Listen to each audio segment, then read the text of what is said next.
Kawasaki's Ninja 300 was a game-changer for entry-level sport bikes when it debuted in 2013.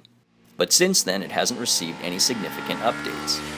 The competition, meanwhile, has upped its game in the segment significantly. Does the parallel twin-powered Ninja still have what it takes to stand out against its rivals? Or is it just now too long in the tooth?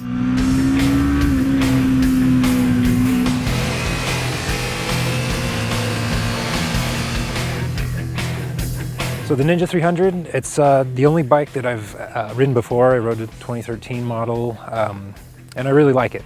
Coming from my perspective, you know, as a novice rider with a couple years under my belt, the gradual power delivery, the slipper clutch functionality, the ABS, things like that, they proved helpful in the twisties, and you know, it felt really stable and planted going through the corners for me. In current form, it's a little bit old now. The chassis too, even though it's a 300, and yeah, it's really light, yeah, it's really nimble, it's still a little bit sluggish steering, believe it or not. A lot of people say, oh, the Ninja's a little long in the tooth, but for me, never been on one, I was kind of impressed. I thought the handling was really good. I thought the motor was really strong in the lineup as well. Even though it's got a parallel 2 engine, it didn't have that much more power than the single-cylinder bikes. You have to kind of rev the thing up so high to even make it go anywhere that it kind of makes it not as fun to ride. The Ninja has a lot of features that let you make a few mistakes without getting in trouble. The slipper clutch, the ABS, those allow you to maybe come in too hot to a corner and not skid the back end out. I love the ABS system.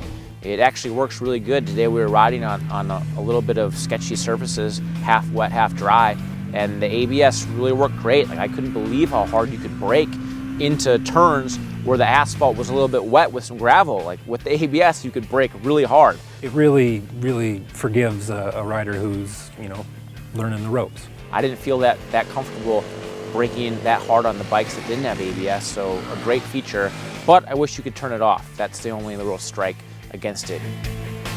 When you're kind of going around turns kind of fast, the chassis doesn't really react as well to aggressive riding as, say, the Yamaha or the Honda or even the KTM for that matter. It wasn't really confidence inspiring, especially in the corners. It didn't really have a lot of bottom end, and once you got it to the top it was all right, but just getting there, it took a while.